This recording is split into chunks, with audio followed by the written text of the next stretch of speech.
A great day to one and all. Welcome to the September 2024 Licensure Examination Review for Teachers, particularly for mathematics majors. I am Sir Kim, and today we will be discussing po yung ating diagnostic test, the solutions to your diagnostic test, particularly the items from 81 until 120. So before we start, let us all be reminded that we are in the most holy presence of God. Lord God, Heavenly King, Father, and Lord, we praise, adore, worship, glorify, and love you. We are sorry for all of our sins, and we are very thankful for everything that you have given us, most especially for the gift of life, family, and friends. We are hoping and praying that you will bless us all. We pray in Jesus' name. Amen. Okay, good evening po, and I hope that we are all set for tonight. Okay? So, this time, no? Sige po.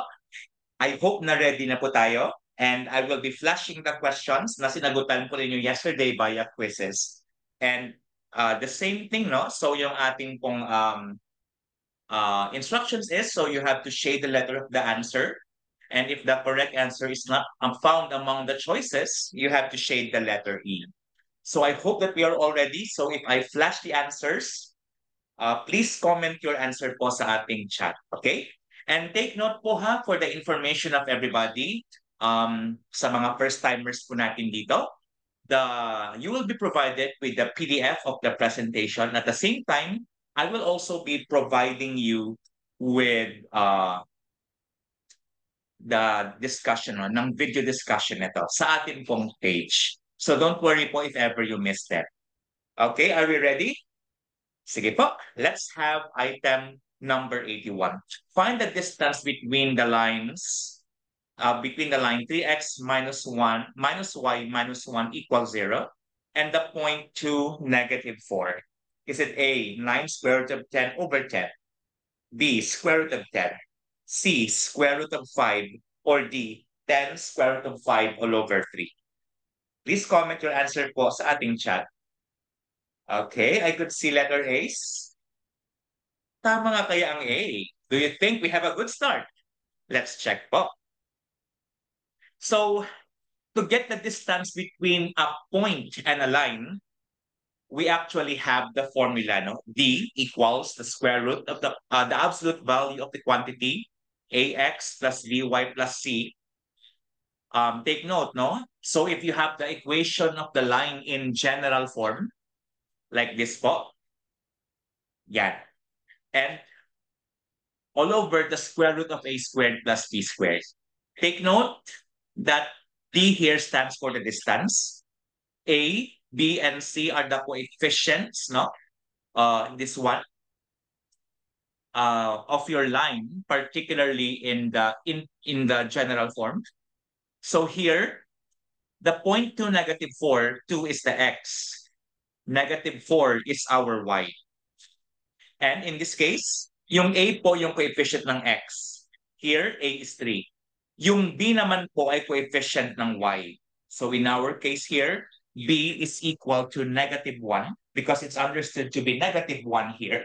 And your C po is the constant, which is in this case, negative 1. Take note ha, it is understood na general form po ang line natin. Kailangan 0 po yung isang side. And by substitution po, that becomes D is equal to the absolute value of the quantity, 3 times 2 minus 1 times negative 4 minus 1 all over the square root of 3 squared plus the square of negative 1. So the numerator simplifies to 9. Yung denominator naman po natin, it becomes the square root of 9 plus 1 or square root of 10. And since in this case, positive naman po ito, no? And by rationalizing or using our calculators, if we multiply both numerator and denominator by square root of 10, you get 9 square root of 10 all over 10. So yes, good job po. The correct answer is letter A. Okay. I hope na nakuha natin. 82. The endpoints of the diameter of a circle have coordinates negative 5, 1, and 5, 7. How long is the radius? Is it square root of 34, square root of 35, 6, or square root of 37? What's your answer po for 82?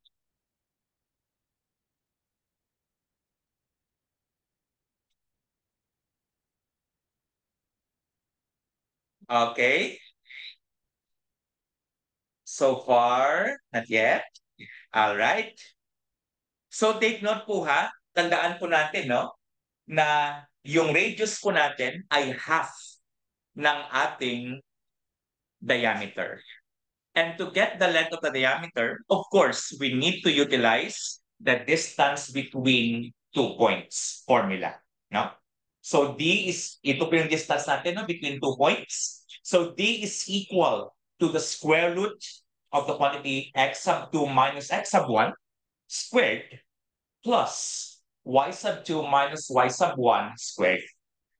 So let's say na yung first point natin, ito po yung ating x sub 1, y sub 1. Ito naman po yung ating x sub 2, y sub 2.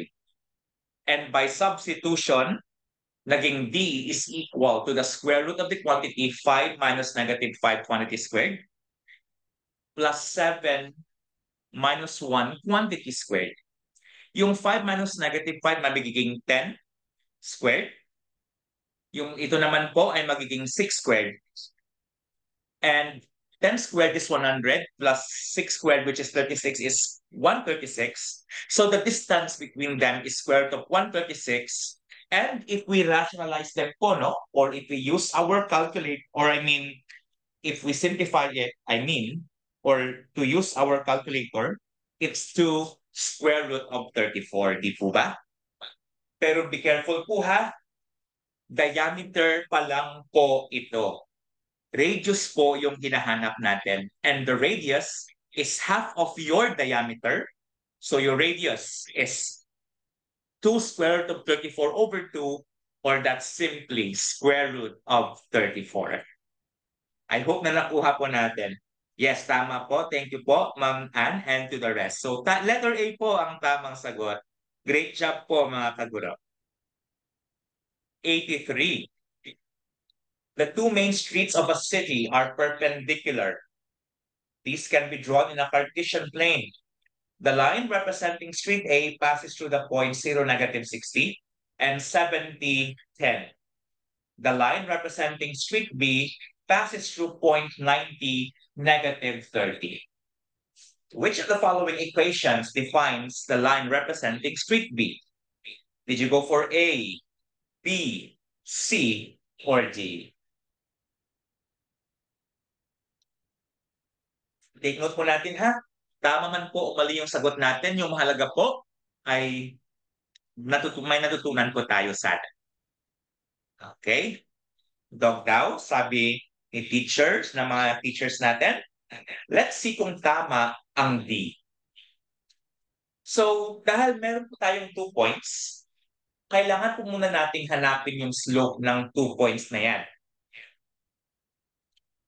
And yung, di ba, so to solve for the slope, we use the formula y sub 2 minus y sub 1 all over x sub 2 minus x sub 1 po. And by substitution, we have 10 minus negative 60 all over 70 minus 0, which actually simplifies to 1. Pero di ba, sabi niya perpendicular. So, kung ang slope ng line connecting the 2 points natin is 1, ano po ang slope ng line na perpendicular sa kanya? Paki-comment po ng sagot sa ating chat. Ang slope ng line na perpendicular sa kanya ay ano po? Diba? With the exception of vertical and horizontal lines, dapat, I agree po, Sir Jericho, no? Na dapat yung kanilang slopes ay negative reciprocals of each other. Yung negative reciprocal po ng 1 ay negative 1. So therefore, ang slope ng line na perpendicular sa kanya ay -1 po. -1 po ha. To get the negative reciprocal, reciprocal mo lang siya muna at saka baguhin mo yung sign. Yung reciprocal ng 1 kasi 1 eh. Pero change, kung positive siya, yung negative reciprocal niya ay negative. Kung negative naman siya, yung kanyang negative reciprocal ay positive. So that's why -1 po ang slope ng line na perpendicular sa kanya. And dahil meron po tayong slope this time na -1 at point na 90, 30, so we can now find the equation of the line using the point slope form, which is y minus y sub 1 equals m times the quantity x minus x sub 1. And by substitution po, meron tayong y minus -30 equals -1 times the quantity x minus 90, which is y plus 30 equals, kapag dinistribute naman po natin o sinimplify yung right side, ay magiging -x plus 90 po siya. Tapos, adding -30 both sides, we have y is equal to -x plus 60. So again, congratulations na nakakuha ng letter D. Kung mali, okay lang. Basta ang mahalaga, meron po tayong natututunan. Okay, 84.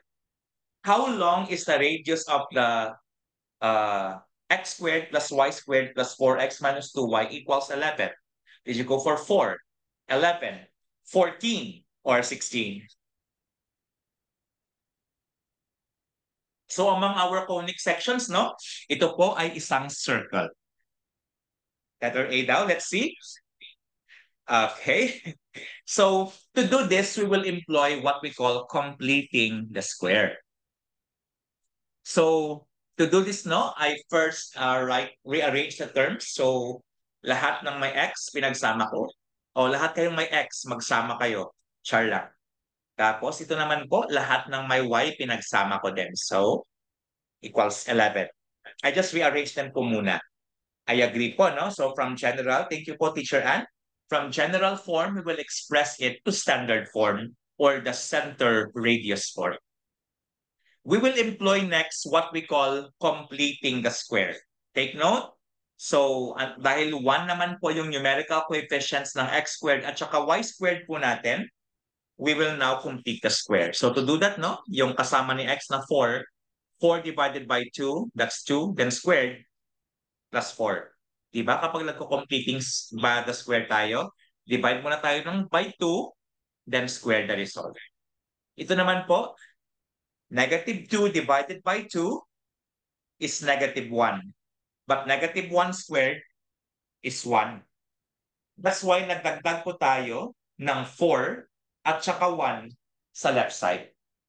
Pero, tandaan po natin, dahil meron po tayong addition property of equality, whatever number added on the left side, on the left-hand side, should be the same number that should be added on the right side. That's why nag-add din po tayo ng 4 at saka 1 sa right side. And x squared plus 4x plus 4, expressing it as a square of a binomial, that's x plus 2 quantity squared. Yung y squared minus 2y plus 1 naman po is y minus 1 quantity squared, and there's a plus in between them. And 11 plus 4 plus 1 is 16. Patandaan po natin ha, na sa ating pong standard form ng circle, kung ano man pong constant yung nandyan sa isang side, yan po ay yung r squared o square ng ating radius. And if the radius squared is 16 and getting the positive square root, it implies that the radius of the circle is 4 units. Congratulations sa lahat ng sumagot ng letter A. Top-notcher na mga person. Sana all. What is the circumference in units of the circle x squared plus y squared plus 4x minus 2y equals 11? Is it 4 pi, 8 pi, 16 pi, or 32 pi? Letter B. Okay. May sumagot ng A. All right. Let's see kung sino ang tama. At marami sa inyo sumagot ng B eh. Pero mayroon din kakaunting sumagot ng A. Pero take note po natin di ba nagawa na natin to kanina, bago lang. In fact, the center of this circle is at negative 2, 1. So baliktarin nyo lang yung sign nito. Negative 2, 1 po yung ating center. Pero yung radius natin, di ba, 4. Remember po natin that to get the circumference, we can use the formula 2 pi r if the radius is given, or we can use pi d if the diameter is given. Here, dahil given ng radius na 4 by substitution, that's 2 times pi times 4, that's 8 pi units. So letter B ang tamang sagot. So far, so good. Okay. Next number. What is the range of y equals x squared minus 1?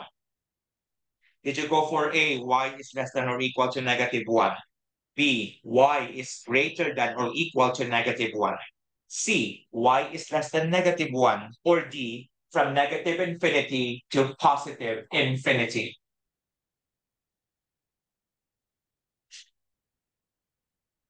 D daw. Okay.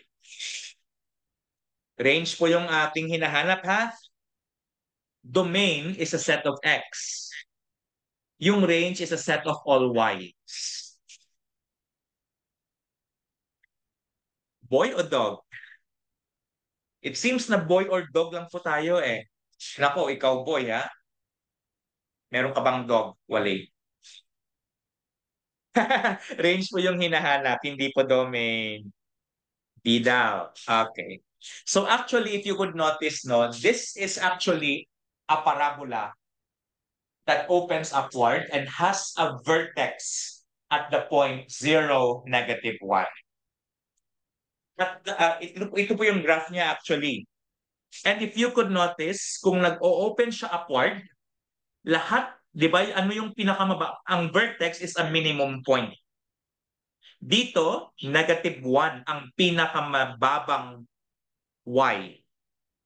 At lahat ng y na nagagamit na po natin ay mas mataas na sa negative 1.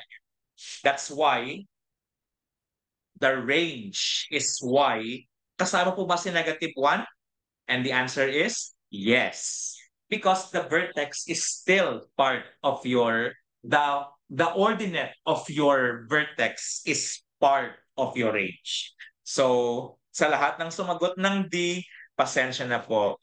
Ang D po ang domain because the set of all x po yan. Pero range po yung hinahanap natin. So letter B, boy po ang tamang sagot dito. Careful po, domain po yata yung nasagot. Ligwak, yehe. Sige lang po. Laban lang mga kaguro. Natural lang po yan. Minsan nangyayari po talaga no, na magkakamali tayo. Oh, don't worry po. Find the equation of a line through the point 1, 2 parallel to the line 3x minus 2y equals 4. Did you go for A, 2x plus, did you go for A, B, C, or D? Oy, D daw. Sana all. Move on agad. Yes. Move on po tayo. Nako, masasaktan ka lang. Letter A daw. Parallel po ha. And take note po natin, I hope that you could still remember no, that parallel lines have the same slope. But they have different y-intercepts. Letter A daw. Actually, ang technique dito ay simple lang.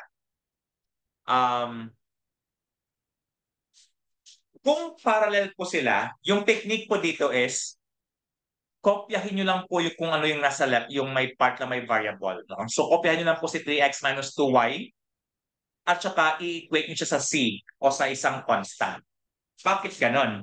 Kasi nga, they usually vary sa constant. Not always true po ha, but usually they vary at a constant. Kung parehas po yung kanilang left side, magkaiba po yung kanilang right side.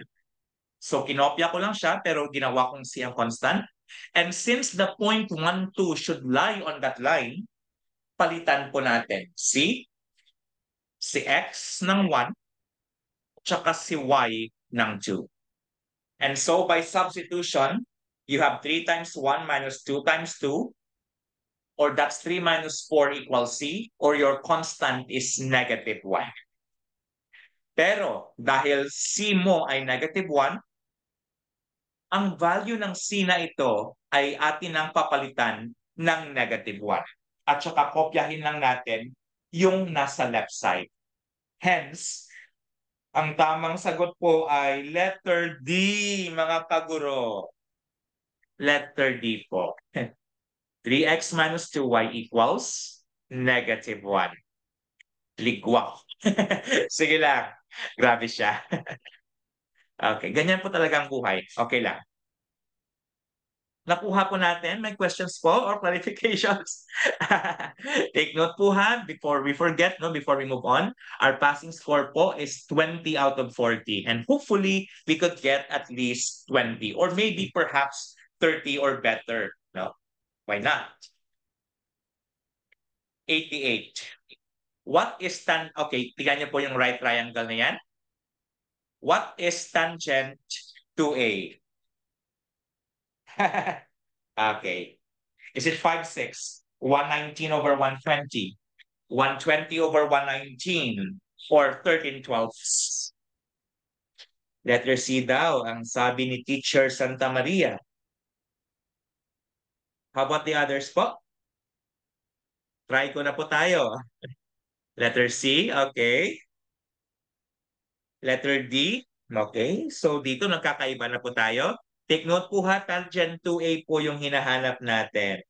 So may sumagot ng A, may sumagot ng D, may sumagot ng C. Okay, let's see. Tama nga kaya kayo? May nakatama kaya?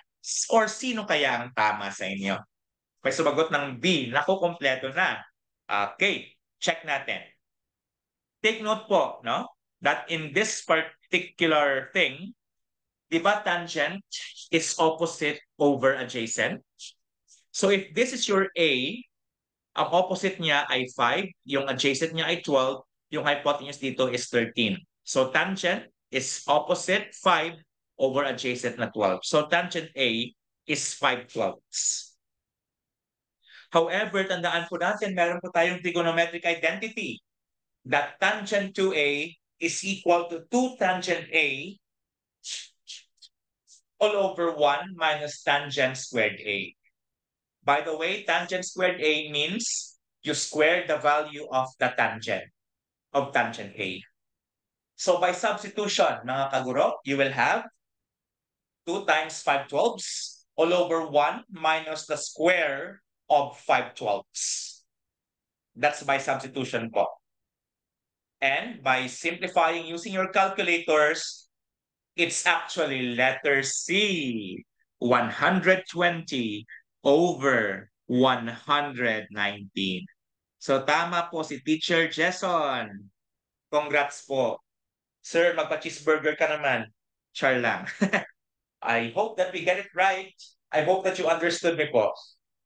I hope ligwak man o hindi, ang mahalaga, meron po tayong natututunan. Push natin to. 89. In what quadrant will theta be terminate if tangent theta is positive and secant theta is negative? Is it quadrant 4, quadrant 3, quadrant 2, or quadrant 1? Boy daw.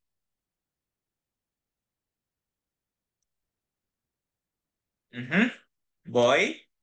Okay. Okay, let's see kung tama kayo. May C din. So tandaan po natin ha, tangent is positive sa both quadrant 1 and quadrant 3. Take note, tangent is positive wherein both sine and cosine have the same sign. And that happens in quadrant 1 and 3.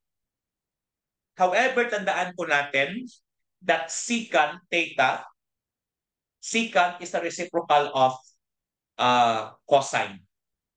Kung saan positive si cosine, positive din. Kung saan and cosine is related to x. Kung saan quadrant positive ang x, positive din ang cosine.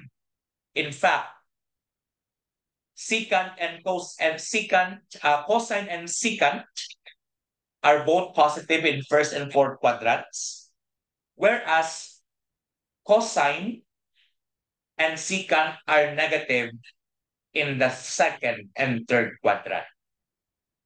That's why, anong common sa kanila? Common sa kanila ang Q3, di ba? Therefore, we could see that the common quadrant is quadrant 3, so letter B ang tama sagot. Okay. Mukhang masaya yata yung scores natin, 90. In a right triangle, if cosine theta is 12/13, what is the other acute angle in degrees of this triangle? Is it A, 67.38, 57.50, 32.50, or 22.62? Okay, try go po tayo. Okay. Letter D. Dog. Are we convinced sa letter D, mga kaguro? Let's see kung tama kayo. So if cosine theta is 12/13, to get the value of theta, we will take the cosine inverse of both sides. No? Okay? So theta is equal to cosine inverse of 12/13. And if we will use our calculators po, we will actually get the value of theta, which is 22.62 degrees. However, mga kaguro, yung hinahanap ko ay yung other acute angle. And we know that the acute angles of a right triangle are complementary or they add up to 90 degrees. So the other angle must be 90 degrees minus 22.62 and it's letter A, 67.38 degrees. Siguro na-miss out niyo po ang word na other. Yung sinagot niyo po kasi angle lang, angle. Pero may nakalagay po doon other. So, sige lang po. Minsan ganyan talaga ang buhay, no? Akala mo tama ka na. Yun pala, may isang bagay kang nakaligtaan, bali na agad. Parang ako dati, no? Parang I hate drugs. Anyway, sige lang po. May mga bagay-bagay na hindi para sa atin. 91. Suppose C is a right angle of a triangle ABC in the Euclidean plane. What is cotangent A times cotangent B? Is it 1, 0, -1, or cotangent of AB?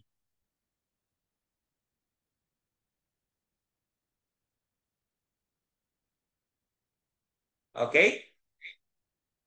What's your answer?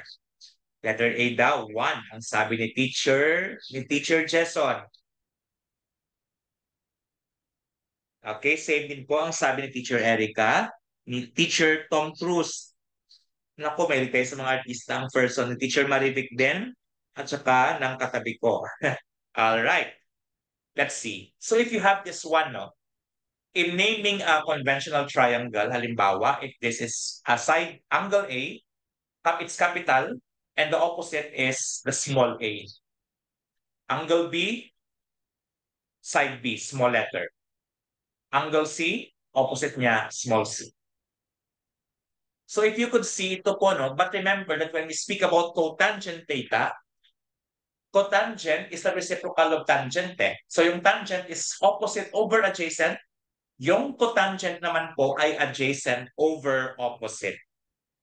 So if you have cotangent A, ito si A, ang adjacent niya ay B, yung opposite niya, A. That's why cotangent A is B over A. Yung cotangent B naman po, ito si B eh. Yung adjacent niya A, yung opposite niya, yung side B. So cotangent B is A over B. And since we will multiply them, cotangent A times cotangent B, that's equal to cotangent A is B over A, equals A over B. And they are, you notice, no? They are reciprocals of each other. And of course, we know that A and B here cannot be zero or negative. So their product for sure will be 1. Letter A. Congratulations po sa lahat ng sumagot ng letter A. Yehey! Next. If tangent theta minus cotangent theta equals 0, what will be the value of sine theta plus cosine theta? Is it A square root of 2, B 1, C square root of 2 over 2, or D 1/2?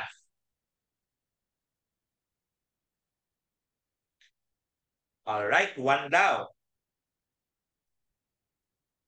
Tama kaya ang 1? Check natin mga kaguro. So if you have tangent theta minus cotangent theta, if you add both sides by cotangent theta po, no? It turns out that tangent theta equals cotangent theta. Di po ba? But we have to be very careful. This can happen if theta is 45 degrees, for example.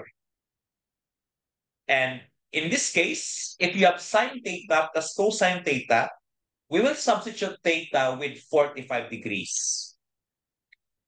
And with that, you have sine 45 degrees plus cosine 45 degrees. But we know that sine 45 and cosine 45 are both equal to square root of 2 over 2. And adding the 2 gives us square root of 2. Letter A po ang tamang sagot. May nakakuha po ba ng letter A? A. Meron po. So congratulations po, Teacher Julian. Naku, akala ko singer siya. Yung pala, magiging top notcher din natin yan. Push natin to. Okay? Ligwak. Sige lang po. Laban lang. If cosine theta equals 3/5, what is or are the possible values of sine theta over 2? Is it plus minus square root of 5 over 5?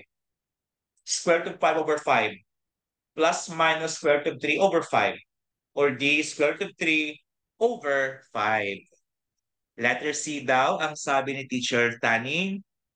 May sumagot din ng letter D, si Ma'am Erica. And how about the rest po? Letter D din. Ang sabi ni Teacher Angeline. Let's see if you got it right. We will be using again another identity. Meron po tayong half angle identity for sine theta using the value of cosine theta. That is, sine of theta halves equals plus minus the square root of 1 minus cosine theta all over 2. Over 2. So dahil yung cosine theta po natin ay 3/5 by substitution, kasi di ba given yung cosine theta na 3/5, so ito po yan. So that is sine theta over 2 is plus minus the square root of 1 minus 3/5 all over 2.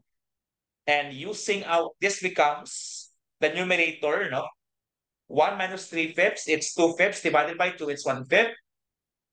And rationalizing this gives us sine theta over 2 as plus minus square root of 5 all over 5. Letter A. Okay? So far yung ating trigo po, no? So I think need po natin, ha? Okay, kaya po natin to. Okay? Mahirap po ba yung trigo natin? So at least kung if you think po, no, na nahihirapan po tayo sa trigo, laban lang po. So we need to learn more about trigo. Sige lang po. Laban lang po. If secant theta equals 3/2, which of the following could be the value of cosine 2 theta? Is it 1/9, 4/9, negative 1/9, or 4 over 21? Sige lang po. No? Push lang. Laban lang. Sige nga po. Ano yung sagot natin for 94 for this item? Letter C. All right. Check natin. So take note, if secant theta is 3/2, it follows po that cosine theta is 2/3.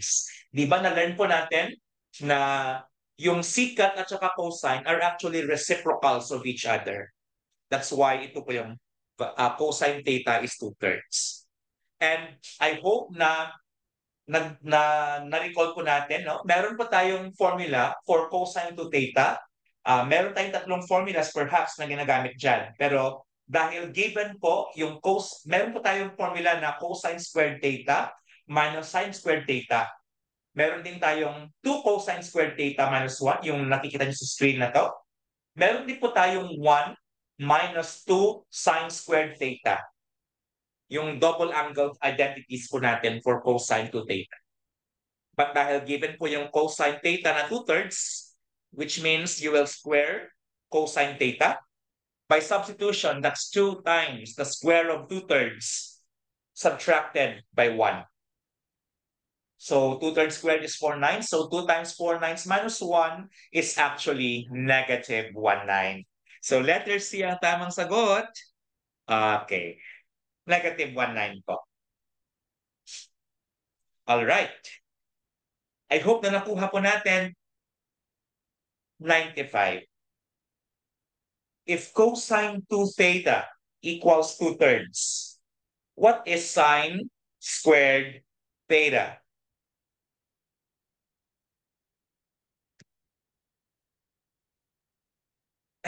At least tama si ma'am, no? Minsan yung hula talaga, tama eh.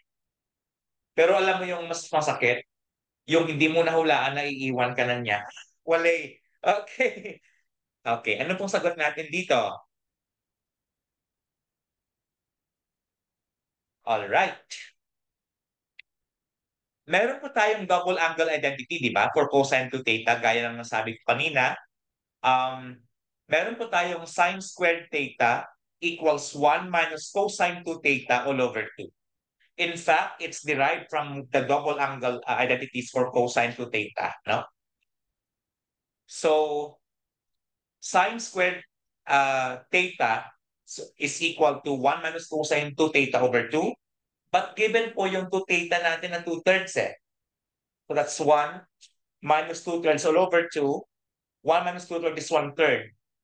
And 1/3 over 2 means 1/3 times 1/2, which is actually 1/6. Letter D ang sagot sa number 95. Okay? Okay? Okay. I hope na nakuha po natin ha. Saglit lang po ha. Number 96. Consider the figure as shown. Which of the following formulas is best to use to solve for side C? Is it law of cosines, law of sines, o Pythagorean theorem, o Heron's formula? What's your answer po? Okay. Okay? Okay, so let's see.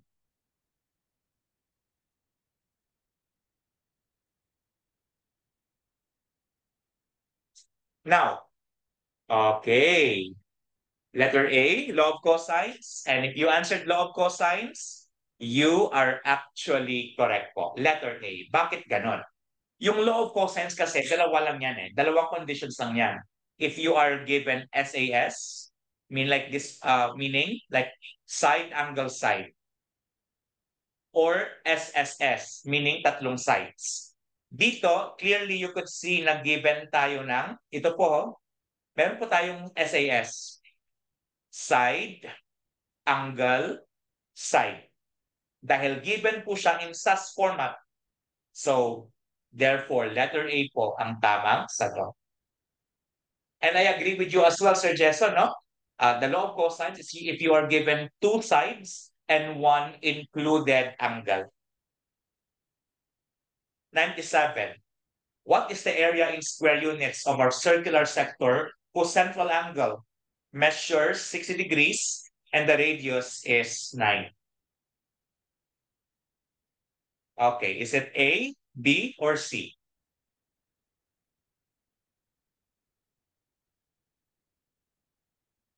Okay, what do you think?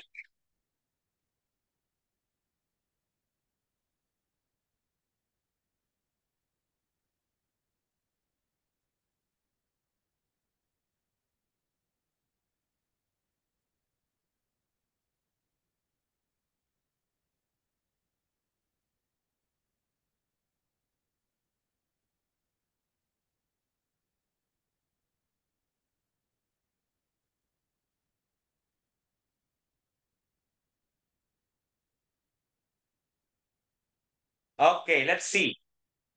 So here, the formula is actually A, area equals theta over 360 degrees times pi r squared, where theta is the central angle and r is the radius of your circle.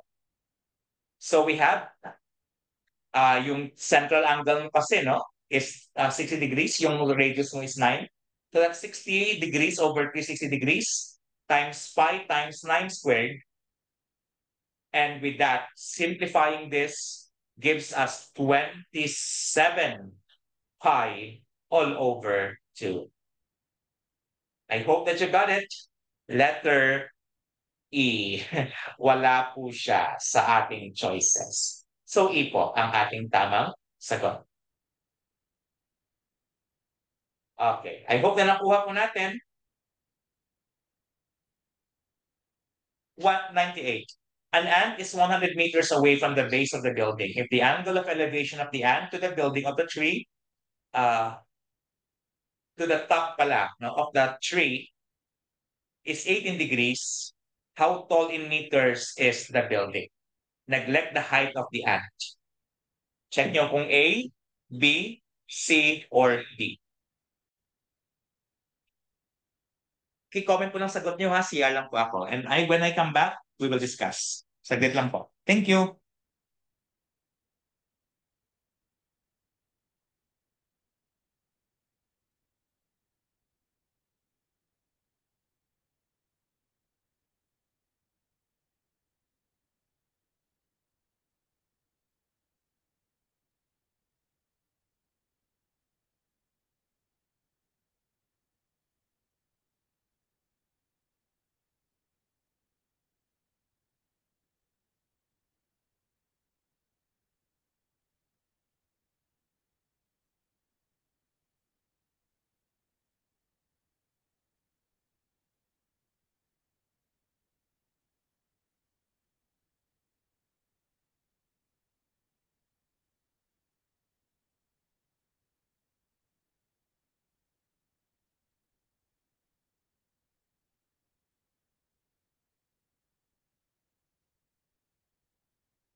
Okay? All right, let's see. Sige, record ko na po ha. Okay? Excuse me. This meeting is still being recorded. Okay, sige. Let's see. Letter C daw, the set of real numbers. And if you answered that, I'm happy for you. That is actually correct po. In fact, the domain of y equals sine x is the set of real numbers. Yung range niya po, yung letter B. Careful. Okay, thank you. 102. What is the period of y equals 2 times sine of the quantity 3x plus 6 plus 1. Did you go for letter A, B, C, or D? Period. Take note po ha, hindi po yan dumadalo monthly. Iba po yan. Period. We're talking about trigonometric functions here. Letter B. Let's see. If you have this one, no?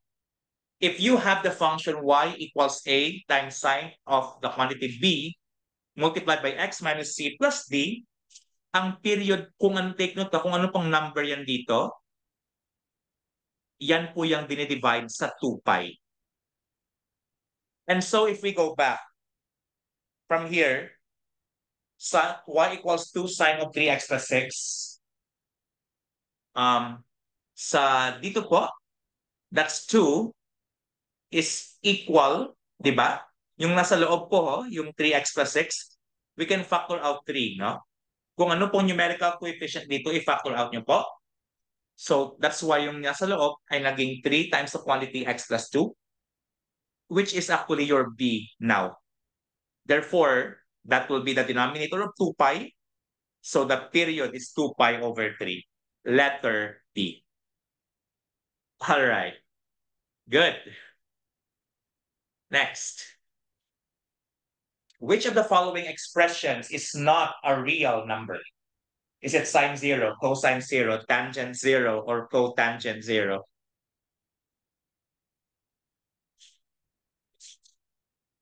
Which is which?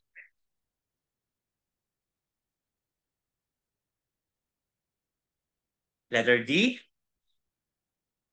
Do you agree with D?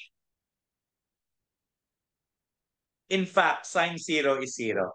You can use your take note po ha. You can feel free to use your calculators. Cosine 0 is 1. Tangent 0 is sine 0 over cosine 0, which is 0. But cotangent 0 is undefined. Kasi that's 1 over 0, which is undefined. So letter D po ang tamang sagot. In this case, your calculators will do a great job here. Careful po. Tangent 0 is 0, but cotangent 0 is undefined. 104. Consider triangle ABC with AB equals AC. If angle BAC or BAC is 30 degrees and its area is 400 square units, how long is AB? Is it 20, 30, 40, or 80?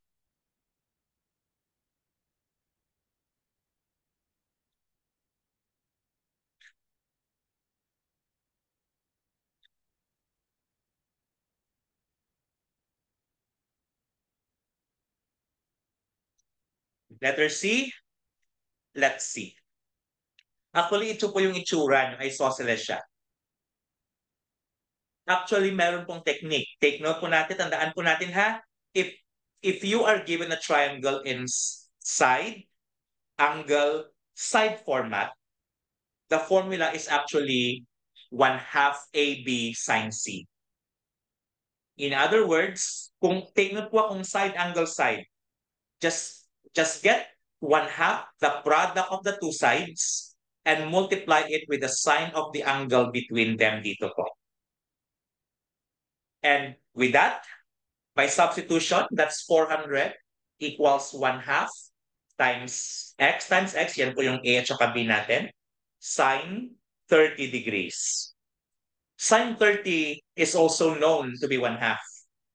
X times x is x squared. And di ba, 1/2 times 1/2 is 1/4. And just multiplying directly both sides by 4, you get 1,600 equals x squared. And since area, each side is positive, let's just get the principal square root of both sides, which is 40. Hence, the length of x is C, 40. Great job, guys. Congratulations. Sana all. How many three-digit numbers are there? Statistics na po tayo and probability are there with different digits using the digits 1, 3, 5, 7, and 9. Is it 120, 90, 10, or 60? Okay, let's see. I think makakaraos na tayo kasi tapos lang trigo. Sige po. Letter A, 120 daw. Sabi ni Sir Tom Cruise, ni Teacher Marivic, ni Teacher Tani, ni Teacher Erica, ni Teacher Albert. Let's see. Actually, I agree with you as well. That's 60. Bakit? Bakit siya 60? 60 ba yung letter D? Sorry. Saglit lang po ha. Mayroong 5 digits. Okay. Bakit ganon? Kasi, halimbawa, di ba, lima sila pagpipilian? 1, 2, 3, 4, 5. So, meron kang 5 options sa ones digit. Pero dahil nagamit mo ng isa sa kanila, sa ones place, 4 na lang yung pwede mong magamit sa tens place.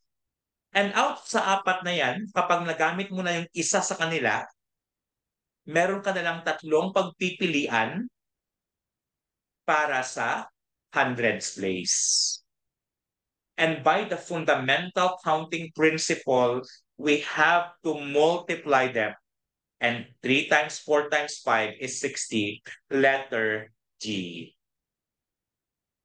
Take note po ha, 3-digit lang po yung hinahanap natin. Kung 5-digit numbers yung hinahanap, surely 120 po yan or 5 factorial kasi. Careful po, 3-digit lang po yung hinahanap. There are 2 copies of each of the 4 different books. In how many ways can they be arranged on a shelf? Is it 128, 1680, 2520, or 1380? What's your answer? 2520? So, take note po ha. So, meron pong ilang aklat lahat? Merong 8 aklat. Pero, 8 aklat. Pero kasi, yung ano, sa 8 yan, tigda 2 kopya yan. So, let's see. Ito po yung ano, 8 factorial. Bakit? Yung dinaming numerator po natin ay 8 factorial kasi di ba 8 silang books. Kasi merong 4 na books, tigda 2 kopya. That's why 2 times 4, may 8 books po lahat. Pero dahil identical po yung yung first book, identical yung dalawang yan, so their arrangement will not matter kasi identical sila. So divide by 2 factorial. The second book then, no, identical. So divide by 2 factorial, divide by 2 factorial, divide by 2 factorial. All in all, it's 2,520. So congratulations, letter C. 107. Be careful po. Kung nagsabi sana siyang iba-iba yung books, it's just 8 factorial. Pero dahil identical, we have to divide them. In how many ways can 10 trees be planted in a circular lot? Did you go for A, B, C, or D? Okay, many answered. So far we have, okay, few people who answered B, 362,880.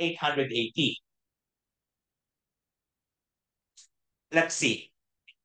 Take note po ha, that in circular permutation, if suppose you have n different objects, and if you are going to arrange them around the circle, the number of distinct permutations is n minus 1 quantity factorial. So with n equals 10, so that's 10 minus 1, that's 9, and 9 factorial means 9 times 8 times 7 times 6 times 5 times 4 times 3 times 2 times 1. So letter B ang tamang sagot. Yes, Teacher Jason, tama po yan. Teacher Tani, thank you po. I hope na nakuha natin.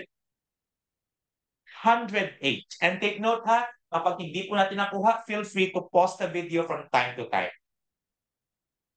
Find the number of distinguishable permutations of the letters in the word referee. Is it 5,040, 15, 420, or 105? So you could see, no? May mga letters na paulit-ulit. Yung E, 4 na beses lumabas. Yung R naman, 2 beses. At meron tayong 7 letters all in all. Okay? So dahil merong naka-repeat, no? This is an example of a permutation with repeated elements. Dahil merong 7 letters lahat, so we have to divide by 7 factorial. May dalawang R's, no? So their order arrangement will not matter if you just interchange the R's themselves. That's why divide by 2 factorial. And merong 4 na E's. And divide again by 4 factorial. That's why I agree with as well with teacher Tom Cruise, artistahin. Kahit sa picture artistahin din. So that's 105. So letter D po ang tamang sagot ng kaguro. I hope that you got it. Okay, great. Maraming sumagot ng D. Di wow. 109. Given a standard deck of 52 cards without the jokers, of course, how many 5-card hands will have 3 aces and 2 kings? So, nagbabaraha dyan. Ako, dapat alam nyo to. Take note ha. Meron ba sa isang baraha po, sa isang set ng baraha, meron bang ilang kings ang meron? Again, sa isang standard deck of cards, ilang kings meron?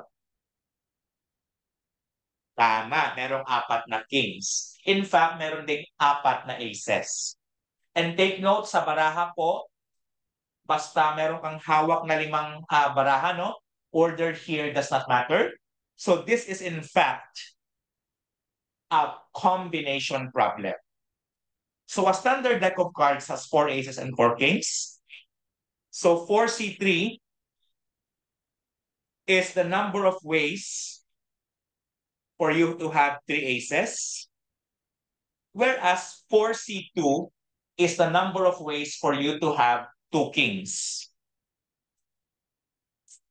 So, by the fundamental counting principle, we have to multiply them. 4 combination 3 is equal to 4. 4 combination 2 is equal to 6. And you will have this uno also with your calculators, no? And with your Coach Toto, particularly on your calculator techniques. So that's 4 times 6 or 24, letter B. Thank you po. Letter B. Okay, so far, so good. Very good po mga kaguro. Push natin. 110. In how many ways can a poster be colored if you can use at least one of the 5 different colors available? At least one. Meaning, pwedeng isa yung gamitin mo, pwedeng 2, pwedeng 3 kulay, pwedeng 4, pwede ring 5. So, ilang ways kaya lahat-lahat? Letter C, 31. Check natin. Tandaan po natin ha, it's actually a theorem that if you have n combination 1 plus n combination 2 plus n combination 3 all the way until n combination n, it's equal to 2 raised to n minus 1. Dahil sa 5 na to, pwede kang gumamit ng isa. So, pwedeng 5C1 plus 5C2 plus 5C3 plus 5C4 plus 5C5. Using the theorem, that's 2 raised to 5 minus 1. 2 raised to 5 is 32 minus 1. Indeed, there are 31 of them. So, letter C. Siguro yung ginawa ng iba, 5C1 is equal to 5. 5C2 is equal to 10. 5C3 is equal to 10. 5C4 is equal to 5. 5C5 equals 1. Then, tsakain natin yung lahat. Still, 31 pa rin po yan. But at least, no, in this case, mas mabilis siya kasi nga, theorem na yung ginamit. 111. Ay, very good. Yes, tama po yan. Pero may times na mas mabilis using the theorem. Thank you po, Teacher Tom Cruise. Find the sum of all the coefficients of the expansion of 3x minus y quantity to the 6. Did you go for 4,096, 64, 729, or 32? 64? Siguro yung ginawa ng iba, baka ginamit nyo talaga yung binomial expansion. In-expand nyo talaga siya. Pero may technique po dito, yung mabilis lang. Ang technique po is, di ba, understood na 3x, ito minus 1y. Kunin lang po yung mga literal coefficients. Matitira is 3 minus 1. Tapos kung ano yung exponent niya, yan. So 3 minus 1 is 2. Raised to 6, that's 64. Yan lang po yung shortcut. Yes, thank you po. I agree with you, Teacher Tani, no? So, same process po. Mas mabilis po siya that way. All right? Next. Very good. A pair of dice is tossed. Find the probability of getting a total of 8. Is it 1, 6, 5, 36, 1, 9, or 2 9s?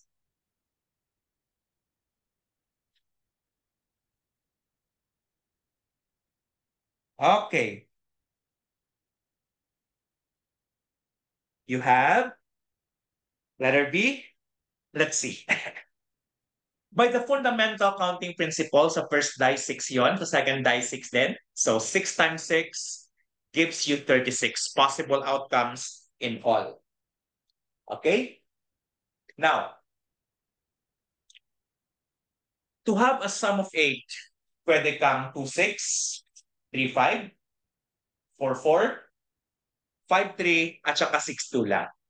Take note, sir, baka pwede pa sir 1, 7. Sir, pwede pa 7, 1. Naku, wag ako. Tandaan nyo, wala pong 7 sa 6-sided die. Therefore, 5 lang ang possible out of the 36 possible outcomes. So the probability is 5 over 36, letter B. Congratulations. Tama po. Find the probability of an event if the odds that it will occur are 3 to 2. Is it A, 2/3, B, 3/5, C, 2/5, or D, 3/4? Okay, odds. Letter B daw, 3/5. Diba? Yung the word na odds is naririnig natin yan minsan sa mga kanta, di ba? Yung Against All Odds, di ba? By Phil Collins. Okay. And you're coming back to me is against the odds. And that's the chance I've gotta take. Di ba ganon? But the thing is, ano nga ba yung ibig sabihin kapag sinabi nating odds of an event to occur? Kapag sinabi po nating odds, hindi po siya even. Wale. Kapag sinabi po nating odds, is a ratio of success to failure. Success, 3. In this case, success is 3 na lalabas siya. 2 na hindi siya lalabas. In other words, the odds to occur is 2. The success is 3 parts. And the failure is 2 parts. Meaning, all in all, the whole has 3 plus 2 or 5 parts. So, yung probability na lalabas siya is, di ba, 3 out of the 5. So, that's 3/5. Letter B. Wow, congratulations sa lahat ng sumagot ng B. Be happy. Okay, push. Okay, I hope na nakuha natin. 114. In a college class of 40 students, 27 like calculus and 25 like chemistry. Find the number of students who like both subjects. Is it 12, 15, 13, or 8?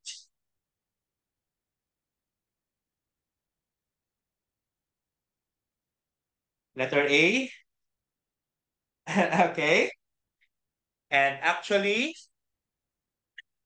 meron pa tayong formula, no? The cardinality of A or B is equal to the cardinality of A added by the cardinality of B minus the cardinality of their intersection of A and B. Or is union, B, A and B is intersection.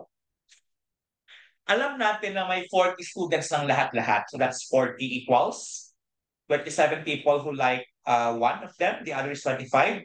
And we don't minus the cardinality who like both. And from here, by manipulation of the equation, this minus here, pupunta siya sa left side, magiging plus, no? So magiging positive si cardinality of A and B. And 27 plus 25 is 52. At saka yung 40 na to, pagpunta niya sa right side, naging minus 40. So the cardinality of A and B is 52 minus 40 or 12, meaning 12 people like both subjects. Okay. What is the mean of a binomial experiment that occurs with a probability of success of 0.76 and if it is repeated 150 times? Is it 108, 100.5, 114, 115? Letter C daw. Wow. Let's see kung tama si C. And to get the mean, you just actually have to multiply them. So I agree with letter C. That is the probability times the number of trials. Very good. Thank you po, Teacher Jason. Sa lahat, yes, adya. An outlier is an observation that is it A, is seen more frequently than the other observations in the data set. B, is seen less frequently than the observations in the data set. C, is always smaller than the other observations in the data set. Or D, is significantly different from the observations in the data. Outlier is, tandaan po natin ha, an outlier is an extreme score.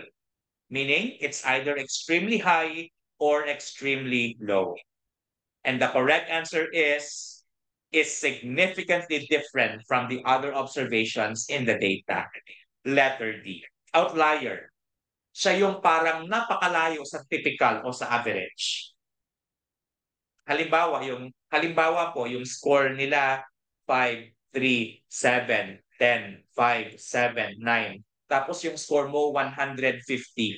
Napakalayo sa the rest, no? Iba ka talaga sa lahat. Outlier ka.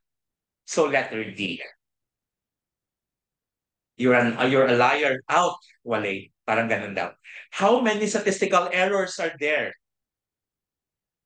Is it 1, 2, 3, or 4? How many statistical errors? Letter B daw, 2. Tama nga ba ang 2? And dun, dun, dun, dun, dun, dun, dun. Tama po. Meron tayong tinatawag na type 1 error o yung false positive. Ito yung nangyayari ito if you reject a true null hypothesis. Samantala, meron din tayong tinatawag na type 2 error or false negative. That is when you did not reject something that is false. So, dalawa po yan. Yung type 1 error is also called alpha error, whereas your type 2 error is also called beta error. Next, which of the following statements is true? If type 1 error increases, then type 2 increases. If number 2, if type 1 decrease, type 2 decrease. 3, type 1 increase, type 2 decrease. Or 4, type 1 decrease, type 2 increase. Saan yung tama dyan? Is it 1 and 2, 3 and 4, 1 and 3, 2 and 4?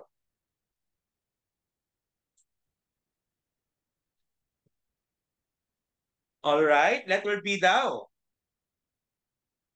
And if you, tandaan po natin ha, ano nga ba yung relationship ng type 1 error at saka type 2 error? They are inversely related. Meaning to say, magkaiba po yung direction nila. Kung ang una tataas, yung ikalawa bababa. Or yung una bababa, yung ikalawa tataas. In other words, it's just letter C. Sorry, it's number 3 and 4. Kapag tataas si type 1, bababa si type 2. Or kapag bababa ang type 1 error, tataas naman ang type 2 error. Magkaano po sila? They are inversely related po. So letter B. The 1 and 2 here actually talks about direct relationship, which is not true for type 1 and type 2 errors. 119. Consider a normal distribution with a mean of 7. What percent of the data set is higher than 7? Is it A, 25, B, 30, C, 45, or D, 50? What's your answer here po for number 19? Sabi ni Teacher Jason, 50 daw. Sabi ni Teacher Tani, ni Teacher Marivic, ni Teacher Tom Cruise, at saka ni Teacher Erica. And tandaan po natin, if you answer D, you are actually correct. Bakit po? Sa normal distribution po, the mean, which is equal also to the median and the mode, divides a data set into two equal parts. That is, 50% is lower than the mean, and also 50% is higher than the mean. So letter D ang tamang sagot. Very good. One more for tonight. Z-scores are computed when? Is it A, the data is skewed to the left? B, majority of the data is low? C, the data set is approximately normal? Or D, when the mean and median are known? Which is correct? Letter C. If you answered C, tama po kayo. So we actually know Z-scores po natin, which is also an example of a standardized score, ay kinocompute po kapag ang ating data ay normal or approaching or approximately normal. Meaning, hindi po siya badly skewed talaga. So letter C ang tamang sagot. And that concludes our review for tonight. Thank you very much and a great day to one and all.